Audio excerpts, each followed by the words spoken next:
I came from kind of an academic background, and I'm like, I suddenly have 18 employees, and it's just a nightmare. And all I was doing was HR stuff, and I really just wanted to be programming.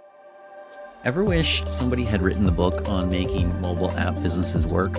Wish no more? The job has been done.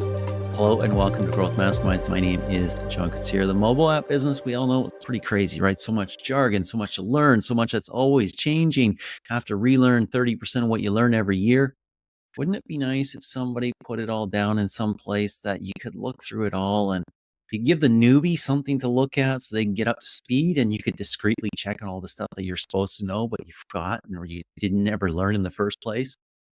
Well, Russell Ovans is director of analytics at Eastside Games. He's also an entrepreneur. He's a computer scientist. He's a college professor, owned a brewery, started, and he has quite literally written the book on mobile. It's called Game Analytics, Retention, and Monetization in Free-to-Play Mobile Games. And we're going to chat about it. Welcome. Thank you. Glad to be here.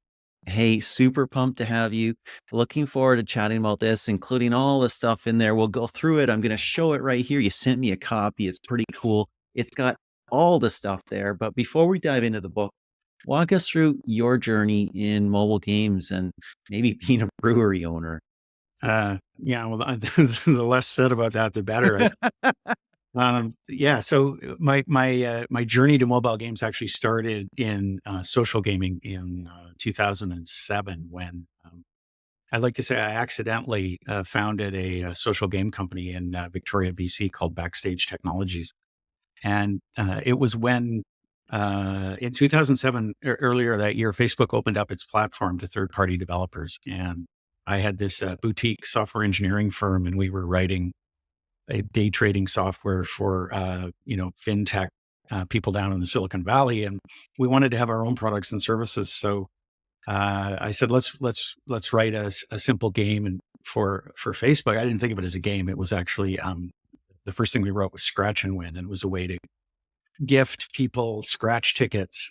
Cause I firmly believed in that people are, like, what do they like to do? People like to buy lottery tickets. So we built a little app that did that. And my team were younger than me, and they'd all grown up with like World of Warcraft and these other things, and they knew how to gamify it. And before I knew it, we had this roaring success. And in 2008, we completely pivoted out of contract software engineering, and we're a full-time social game studio, one of the very first to. So much more interesting than contracts. Yeah, well, I don't know. I kind of preferred what I was doing.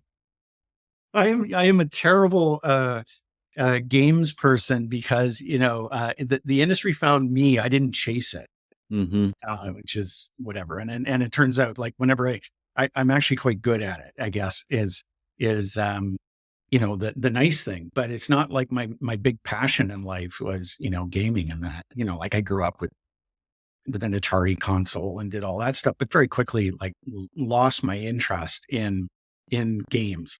But then fell right back into it. And what I loved about those early days of social gaming was it was the Wild West, and we were making it up as we went. And Facebook would change the rules and overnight just like kill organic growth of your game, and then different monetization partners would come and go.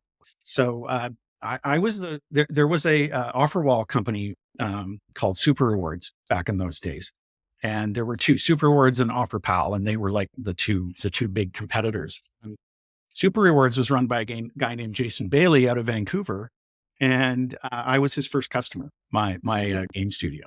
So that's how I ended up back in mobile gaming, and in particular, how I ended up at Eastside Games is that our CEO is Jason Bailey, same guy who started Super Rewards.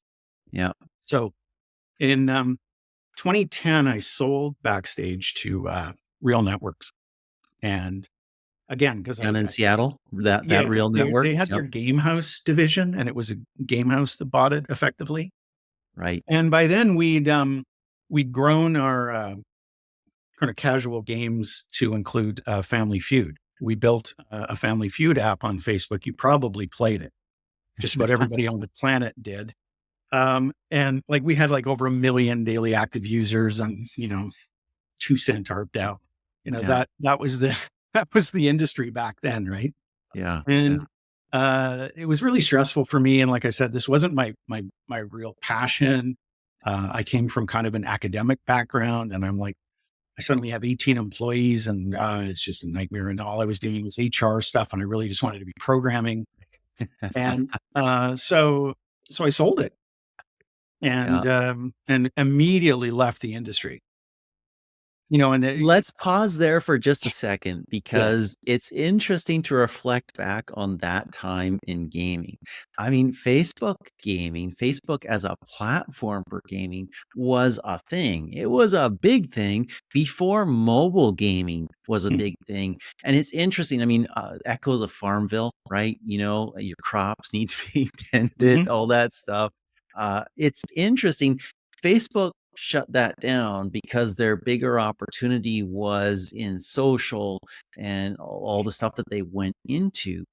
But it's kind of interesting to think about if Facebook had found a way to keep that going while doing their other stuff, the history of mobile gaming might have evolved in a very different direction than it did. yeah.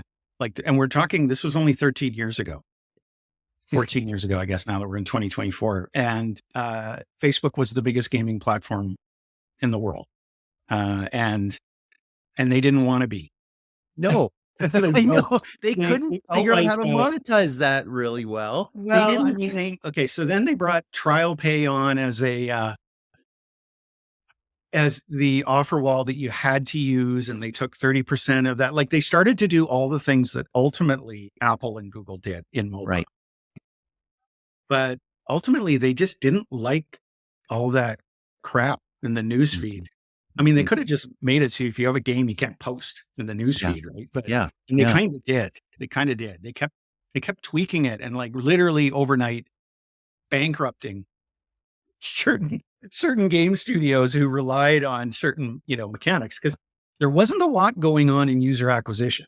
Yes, Right? yes. We dabbled in it a little bit, and it was really hard to get a ROAS, and Organic was all of it huge. organic, right? Organic was huge, like you say, because it was in the feed, so people would see it, and of course, it polluted the feed, and so if you weren't into gaming, then you were like, "I don't care about your bloody crops or Yeah, your Family Feud or whatever," and yeah. so Facebook saw what they thought was a bigger opportunity. They're probably right at some level, but probably also wrong at some level, Well, and I they think could have it worked out just fine for them. I'm you not, think? I'm not losing any sleep.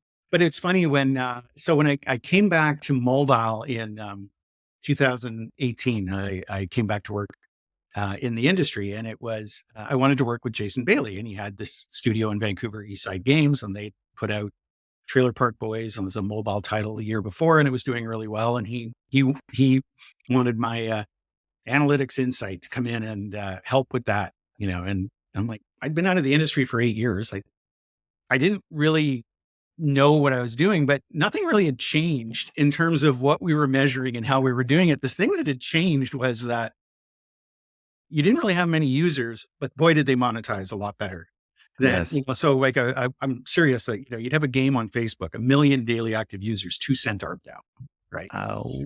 And then you go to like Eastside Games, and you got 100,000 daily active users, but $1 ARPDAU. Mhm, I'm like, mhm. whoa, okay. We I'd still have a company if I would never would have sold Backstage if we'd been able to manage that kind of monetization. So yeah, Somewhere there is an alternate reality where Facebook figured it out and there was monetization and user acquisition, and the games industry evolved in a totally different way. In any case, you came back to the industry. You took some time in different places. You went and you taught at college. You built a brewery. You said the less said about that, the better. So I'm guessing that's kind of like a boat, where you might as well just take $100 bills and burn them.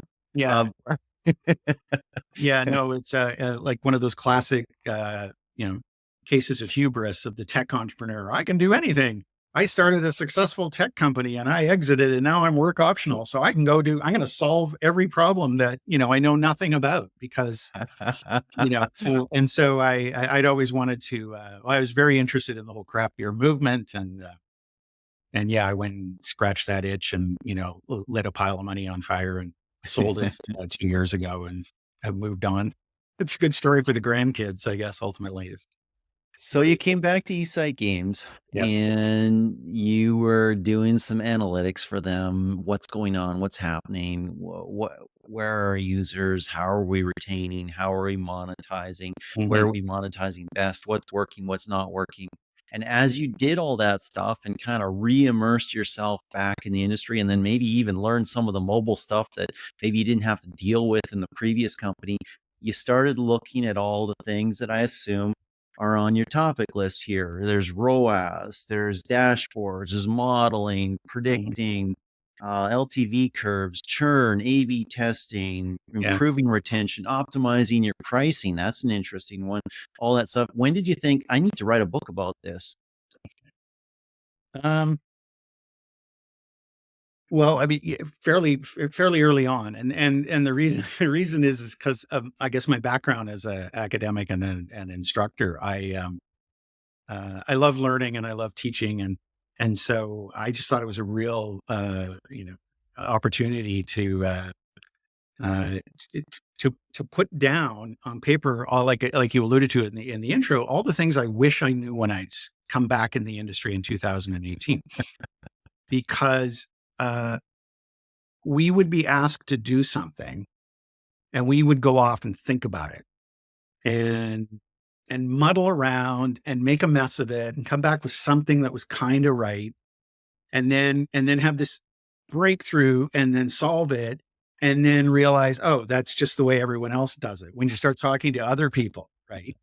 And I'm like, well, where can I go to get this information? And then I think it was like a year or two in that I discovered Eric Seufert's book, Freemium Economics. And I went Hmm. back and I read it and I'm like, oh, okay, well, most of the ideas are here. There's just none of the actual detail about how you do it. Yeah, Right. yeah, And yeah, so my book is kind of like the 300-page addendum to Freemium Economics that says, oh, by the way, this is how you calculate uh, and build a retention curve, which is kind of the foundational piece, right? And yeah, then from there, you can look at its flip side, which is the monetization curve. yeah, yeah, And yeah. and from that, the monetization curve, you can then predict ROAS from early signals, and away you go. You're off to the races. So Exactly. And so, by the way, if you do happen to pick up the book, there is actual code, there's SQL, there's how to build it in, how to build your dashboards in Tableau if you're going to use Tableau, all that stuff. So there's a lot of help there. There's a lot of code there, and obviously all will much code. need to be adapted to your particular environment and everything like that. But at least a starting place for that, which is Yeah, super helpful. yeah. The and the code. What one of the first things I did when I started at Eastside Games was it was the first time I'd worked with like a data warehouse, and it was in Amazon Redshift. And I had to get used to the fact that there's no referential integrity between the tables, right? And the Mhm. data's a mess. And it's all just coming in, and there's no like stopping to think about well, what does that mean for this user? How long have they been playing the game? What day is this? Which days did they play leading up to this moment in their evolution? How much money have they spent? All those things, right? And so Yep. what I did was I created a set of views, and a view is just like a stored SQL query, Mhm. and I created effectively my own schema on top of the Amazon Redshift data warehouse. And this is, I think, largely because I come from a very traditional computer science background. I'm a software engineer by training, and the third normal form was, like big part of my education and how you build data driven systems, and so I created my own sort of abstract schema on top of the mess. Mhm. And Mhm. so I introduced that as we go through the book, and anybody can do that. Anybody can take their own data warehouse then, and I think it's a good idea for people to do that because we during my time at Eastside Games we acquired at least one or two other games, and we would get the data, and it would be just a freaking mess, right? And it would be so much data, but the same ideas apply. If you have an abstract model of how you want to look at a user. Um, and really, that's all you care about. You care about your Mhm. users. Mm-hmm. And so each user would have effectively a normalized view of their retention and their monetization behavior since they installed the game. And so I developed that. So yeah, there's a lot of SQL in the book, and you can skip over it if you're not into that kind of thing. But if you are, one of the things you might want to take away from it is the power of building an abstract schema on top of your data warehouse by creating these stored views, and and materialize them in order to get the performance when your game scales to like the heights of a game like Trailer Park Boys, which has millions and millions and millions of rows of data. It makes tons of sense to me, right? I mean, because you're capturing almost everything, you dump it in a warehouse, right? It's pretty unstructured. But to make sense of that, you kind of have to impose a sense of at least order and structure as to how you see things. And in terms of users, as you were talking about, it makes a ton of sense to me. Not being a data scientist, but having been an analyst and having to go back and forth like 5, 6, 7 times on some queries sometimes because, oh, we found something interesting, wasn't what I wanted. Oh, we found something interesting, also not what we wanted. Mhm. Yeah, that can get challenging. And I remember in a sharded database spending about $7,000 to get data that I needed. Yeah, that can happen. I mean, as it is, I mean, we're running queries against our production database. It probably shouldn't be, Yeah. just from a cost and performance standpoint. Um, Let's get into a couple tidbits, let's say. Page 254, you talk about iOS pricing versus Android pricing for in-app purchases and how you can never let Apple determine your iOS pricing for, let's say, non-North American or non-Western European countries. Talk about why. well, we do let Apple. It's Google you shouldn't let. Oh, Do it. interesting. Okay. I Yeah, got it wrong. right. I mean, no, they both do it, and they Mhm. both are typically all they do is, so you register a SKU in the App Store or the Play Store, and you say, okay, I want it to be $4.99 US. And you do that, and then the platforms go ahead and say, "Oh, okay, well that should be $6.99 in Canada because the exchange rate today is pretty terrible." And and on it goes through all the different geos where Ethiopia, everywhere. Niger. Yeah, and all they do is they apply the prevailing exchange rate. And Apple will occasionally update prices if the exchange rates fluctuate too much, but Google never will. So once you do that, they're set in stone unless you go in and say refresh the exchange rates. Google also has the ability to export your prices as a CSV and then make modifications by country, and then upload the CSV again, and it'll go ahead and so you can override Mm, yeah mhm, the exchange rate mechanic. What we discovered is that exchange rates are really bad at capturing relative purchasing power between consumers in different countries. And mhm. this came to my attention because we knew our monetization was bad for let's look at say Trailer Park Boys. It's a popular TV show in Canada, semi-popular in a few other countries around the world. It's on Netflix. So if you're English speaking and the game is very, narrative driven, it's got episodes in it, and so we figured it wasn't doing well in say Mexico because it wasn't localized Mhm, into Spanish. But really, it was that our prices were too high. mhm. So we had a new assistant producer join the studio, Viviana Ramos, and she was from Mexico City, and she came over to my desk and she said, "These prices are ridiculous." And in Mexico. No one's ever going to, make a purchase. And so we looked at that, and I came up with this idea again. Not original. Many economists and business people, or international marketers have thought about this. It's how many hours of labor Yeah, does it take the consumer to earn enough money to make that purchase, and that should be the same across all the yeah. jurisdictions in which you're trying to sell this commodity. It's like the Big Mac index or something. Yeah, the Big Mac Index, which I use in the book, isn't spoiler. It's not the best approach. It's good. It's a great starting point, but then you do want to use A/B testing on top of that Mhm. to dial it in.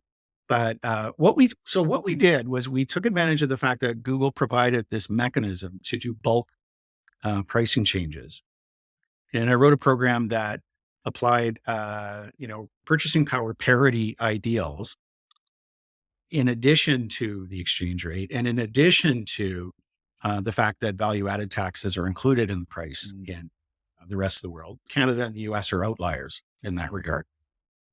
So ended up updating our prices, and we started as a test. We looked at Mexico. We used that as a test bed, and sure enough, we started to see better conversion and better retention. The converted players are likely to stick around. And for existing players, the ARPDAO went up. They were making purchases, whereas Mhm. they'd been playing the game for months and had never made a purchase. Suddenly they did. Well, maybe it's because they suddenly think that spending 3 hours of their labor as a barista in Guadalajara is not worth it. But if it's 15 minutes, yeah, I'll make that purchase. Same as Mhm. like someone in Canada or the US would. And then we also changed all of our Canadian prices to be on parity with the US. So that $4.99 US SKU became $4.99 in Canada. It was still $6.99 on Apple, but we didn't care about Apple because if you are a Canadian with an iOS device, you're probably less price sensitive than the consumer, the cheap ass running around with an Android device they bought for $49 at the kiosk in City Square Mall, right? Mhm. So we didn't touch Apple for two reasons. They make it difficult. They've started to make changes where you can fiddle with that now. I've seen, but it wasn't easy to make wholesale changes the way you can with Google. And also, I didn't think it was as imperative. Oh, and also because their market reach around the world is not nearly that great. Right, most people in other geos, India, Brazil, et cetera, they're on Android devices. Very few of them are on iOS relative, like their market share Mhm. just is the same. So you don't Mhm. you don't get as much bang for the buck there. Super interesting. Let's turn to A/B testing. You've got an entire chapter on that. That is Two something chapters. that sorry, say again? 2 chapters. 2 I chapters. introduced I give all the theory, and then I apply it to the mobile games. Yeah, Excellent, yeah. excellent. That is something that at the outset, everybody thinks, "Great idea, let's do that. Wonderful, awesome, we'll learn what's best, what works." And it's also an idea that at the outset seems pretty simple. Run a test, pick the one that performs better, go with it. In reality, it's horrifically complex to the Mhm, level that there's people who argue that most of the A/B tests, never mind multivariate tests that are done globally, are done wrong and mhm. people make the wrong decisions and do the wrong things. Talk about that. I would agree, and based on experience, when I joined Eastside Games, we weren't doing any A/B testing because we didn't need to. On one hand, like success. Hey, We're making money. yeah, yeah, exactly. And then over time, we expand. We got 240 employees now, and we're publicly traded. We got to hit our targets, and then suddenly it's all like, my God, we got to take A/B testing seriously. We got to integrate Swerve in this one or use Firebase, and so first of all, using those tools is complicated. It's not like 2 lines of code that you add into the client and away you go. So there's that complexity. It can be expensive if you're using third-party tools to your user segmentation and push different pricing or whatever it is that you're testing. Different color icon or whatever. And then what I found is that evaluating the results is a lot of people just don't know what they're doing, Mhm. and me included, right? And so I had an analyst that was working for me, Jess Simpkins. She was great, and she knew all about Bayesian analysis, and I left all that to her, and she ran with it, and I trusted her. Um, and then I sat down to write this book, and I'm like, oh god, I didn't want to teach myself, Bayesian statistics. I'd learned frequentist statistics in 1984 as part of my undergraduate degree in computer science at the University of Victoria. And I did really well in it. And I remember I loved it. And I still had my textbook. I dug out my textbook and I taught myself statistics again. Mhm. And then figured it all out well enough that I could teach it, right? Like in order to write about something, you really have to. And and it was the chapter that took me the longest and the most iterations to get right. Mhm. And I'm probably the most proud of it, of all of the pieces of the book, because I really do think, to your point, there's a real deficit in our industry about how to do it correctly, and in particular, what kind of tests you can actually do in a reasonable amount of time and have enough power in the calculation. So I go into great detail about how, before you run a test, what it is exactly you're measuring, what's the difference that you're looking to detect as being significant, and thus these are the number of people that need to be in your test and control group in order to be reasonably sure. And I give an example of how we ran an A/B test to see whether introducing banner ads into Trailer Park Boys would be a good idea or not. Our CEO Jason was like, "Oh, we got to get banner ads into, we're leaving money on the table, blah blah blah. Just do it." And we're like, "No, maybe we should A/B test it first because we're afraid it's going to lead to churn. Like people are going to see the ads and think, I don't, that's dumb, and leave." So Mhm. we ran a test, and the test said no, it didn't affect retention or monetization. So great, we rolled it out. Then we botched the rollout, and then had to turn it off. And then 6 months later, we um, returned to the and did another A/B test because I'm like, okay, I I I think I think I know how to do A/B testing a little better. Jess had moved on to EA, where she's setting the world on fire. So I didn't have my trusty analyst to do my analysis for me. And I went and looked at it and said, well, we didn't have the right power originally.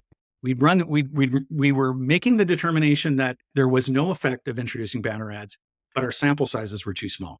We Mhm. ran the Mhm. test again, and they definitely said, don't put banner ads in this game. So yeah, so again, our knowledge of how to do that continues to evolve, and it is a bit of electrified water to wade into. If you so really, make sure you're clear on what you're measuring, what you consider to be significant, and do you have enough users in your samples to make a determination.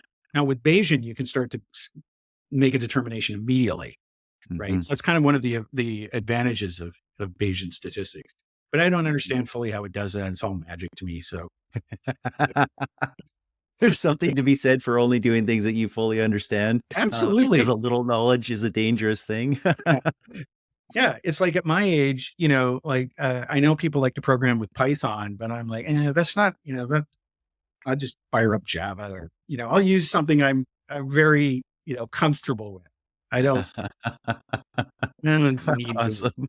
I don't If need to. anybody, by the way, is watching me while Russell is talking, I'm usually in a little corner here and I'm coughing my lungs out. That's because I'm quite sick.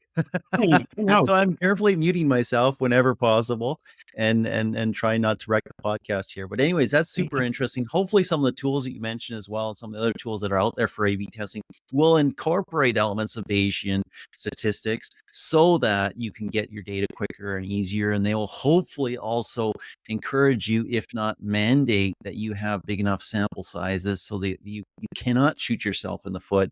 But Mhm. I think it's possible with most tools to shoot yourself in the foot and sometimes even in the head. So it is good to be careful about that. Let's talk a little bit about retention. You've got a chapter on that. I think it's one, not two. Correct me if I'm wrong. Well, You've got a you've got there's a one on how chapter. you build the retention curve, and then there's one on how you improve retention. Oh man, so many chapters. Wow. Oh yeah, well, well, Or levels as you've got it, yes, which is or good for levels. a gamified sort of book. That's like a Um, damage. Yeah. Talk about boosting retention. What have you learned in that? Any minefields, any gotchas that you've discovered? Mm. We the main thing that we use for evaluating early retention, because everything kind of hinges off D1, is the Fatui funnel. So the first time user experience funnel, Mm, and our first four levels of, say, any of our idle games are full of milestones that players achieve. like level one will have like 12, 13, 14 things that they do in order. And then we build a funnel looking at, okay, well, over this period of time, and it's usually by version of the app. So we'll release a new version of the client, and we'll look at the user journey for all of the installs using that version. And say they start with, like, we get 10,000 over 2 weeks, something like that. Mm. And out of those 10,000, 9,500 make it through milestone one. 9,300 make it through milestone two, right? And so it's not really a funnel; it's more like a fence that's falling over slowly. And at the end of it, out pops basically your D1 retention number, or close to it. If you make it through the Fatui funnel, you're probably playing on D1. And that analysis is really good at indicating two things. One, where friction in the early game play is it's too much, and the player is just like, I'm not invested in this enough. Yeah, I haven't seen enough. I haven't been introduced to anything that's really a great dopamine experience. So away it goes. I got too many other things to do, or a technical issue. And that technical issue can be bugs that cause crashing on certain devices, low memory devices typically, or suddenly where the game needs to download a bunch of assets. And it's like, to continue playing, download, 200 gigabytes of loading. Yeah. And first of all, if they're on, they're not on Wi-Fi, maybe they don't want to do it. And again, going back to like, the rest of the world, not everyone has, bandwidth connections. Some people are paying for their data, so they don't want to do that. And it just becomes a reason not to continue. And we saw that immensely with The Office, one of the games we developed. Somehow we managed the idle version of the Office game that we built. That there was a point in the Fatui where we asked people to download assets, and it was a big churn point. So that's the main. That's like you should at least be doing as a game studio. It's not that difficult to build. It's not that difficult to instrument. It's a lot of data you have to collect, but it's really, really important data you can then use to kind of like diagnose. It's a diagnostic approach. It's like, okay, we see something's broken here because we're losing 5% of our players at this one milestone. And why is that? Yeah. That also speaks to architecting your game experience, especially the early stages of game experience, in a certain way to be able to capture that data, right? It's not just totally unstructured, hey, run through, do whatever you want to do. There's actual things. Yeah. I think that you see that with a lot of mobile games. Like you don't read the rules. They just show you press here now, do this. And then they hope you figure out what the objective of the game is, right?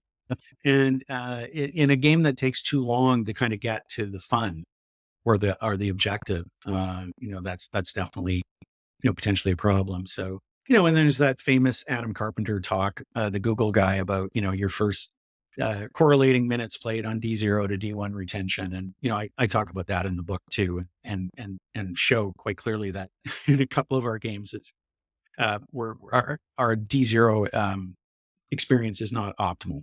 It takes too long for players to get to the point where they really get it, and they want to keep playing, and they've given up for whatever myriad of reasons before then. So, that's that whole first time experience is really, really crucial.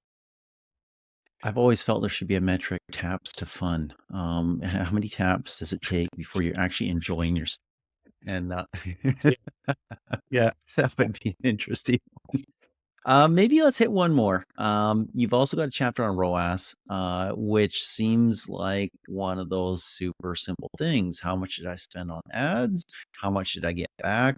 And again, as you delve into it, it's not as simple as it looks. Well, the concept is as simple as you. Yeah, the concept is. Yeah, ROAS is just the ratio of LTV to cost per. It's like world peace. Everybody understands the concept. Yeah. I mean, the issue really is how quickly can you tell whether a campaign that you're running. So you're usually running many campaigns simultaneously, different ad networks. Lots of ad networks, lots of campaigns in each ad network. And then every day you look at the data and you say, okay, well, this campaign is predicted to break even in this number of days, this one and this, and it's based on this number of installs, right? Mhm. And usually not enough installs to be really, like, it's a very wide confidence interval in terms of Yeah. like the LTV prediction and the days to break even. So that's where it becomes, a bit tricky, is really being sure you're, first of all, you have to have models of how your game's monetization curve looks that are pretty robust and Mm. hopefully based on, the last 90, 180 days of installs, fully baked Mhm. installs. So Mhm.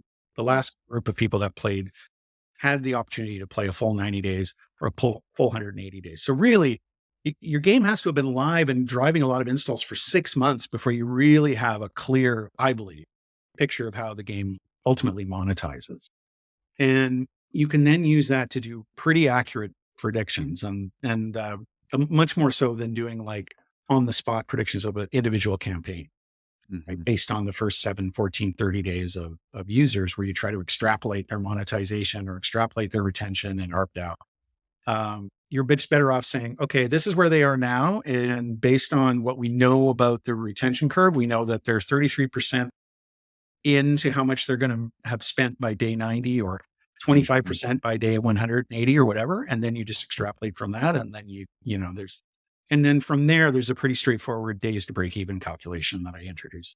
Not Yeah. straightforward. It's pretty ugly looking formula, but, and that is something, again, I learned while writing this book is, we used to do that somehow. One of my colleagues, Francois, used to calculate it. I don't know how he was doing it, but, I actually figured out, oh, it's actually, here's a formula for it, based on Mhm. what the shape of the monetization curve looks like, and, what you've seen so far by day N. You can then extrapolate as to how many days it's going to break even based on a CPI for the cohort. Super interesting. And we'll have to call it here. There's 50,000 more things that I'd love to chat about, but I will say one other thing that what I've really enjoyed is, I haven't read it word for word, but I have skimmed through a lot of it. What I really enjoyed is that you wrote it with some humor. I'm going to give an example for people here. I'm happen to be on page 201, and you're talking about LTV, and you're saying if we look at ongoing LTV uncapped by any days since install, we definitely see those iOS payers in the US spending like drunk data scientists at a Python conference in Las Vegas. It's much easier to read something when it's enjoyable, when somebody's having fun writing it. So Mhm. I think that's really, really good. I will say this, I think that this is super useful. It's super useful if somebody's new in the industry. I think it's super useful for people who aren't even at a mobile games publisher or studio. Maybe you're in the industry in some other way and you just came into the industry. Maybe you're with an ad network or something like that, and you're wondering, what the heck are all these people talking about? If you want to talk the language, you don't have to look at all of the formulas. You can just read through here and you'll get a good sense of what's going on in the space, what people care about, what you need to know. I think it's a great job. Well done. Oh, thanks, Congratulations. John. I really appreciate the kind words, and that you didn't take offense to my, editorial. Not in the least. Not in the least. Wonderful. Russell, thank you so much for this time. I really do appreciate it. Yeah, my pleasure.